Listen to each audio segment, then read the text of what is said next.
We have 3 highly efficacious vaccines that are safe and efficacious.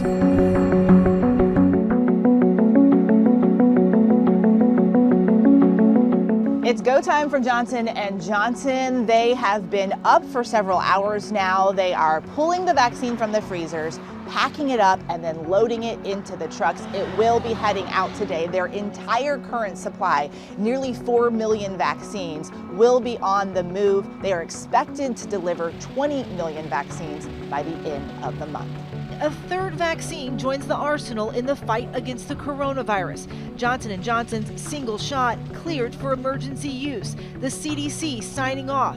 The J&J, if you look at them, particularly in things that we really care about that are important, it's got greater than 85% efficacy after severe disease and critical disease, and there were no deaths or hospitalizations in any of the countries that were tested.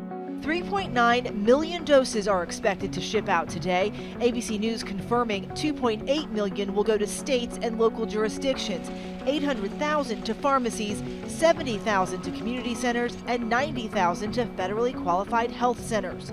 This as Americans seem more willing to get a vaccine. A new survey finding 55% of adults now say they have received at least 1 dose of the vaccine or that they will get it as soon as they can.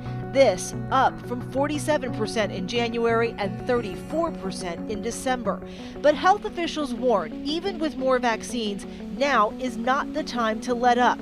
After weeks of seeing cases decline, daily cases are now up about 5%. Doctors warn, even if you're vaccinated, you could still potentially spread the disease. You could be protected from disease and still have virus. If that's the case, then that's the reason why you hear us all the public health officials saying to wear a mask. And the reason is essentially to protect other people. You may inadvertently infect someone else, even though you are protected.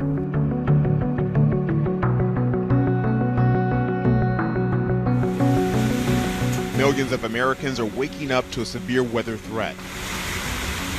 Heavy rain and powerful winds triggering flash flooding across the southeast. West of Nashville, Tennessee overnight, a mudslide shut down part of a highway. Nearby, rescue crews had to use bucket trucks to save 5 people, including an infant, after their truck slid off a flooded bridge. Across the state line in Murray, Kentucky, the rooms of this church flooded with several inches of water. In the town of Hurricane, West Virginia, torrential rains caused a reservoir to overflow, flooding parts of the town. Yeah, if even if it quit raining, it'd be 3 or 4 hours before the water went down. We're flooded out. We're going to have to wait for the water to go down. But with 19 days until spring, the big thaw is underway. 73% of the U.S. was covered in snow 1 week ago. Now, we're down to just 30%.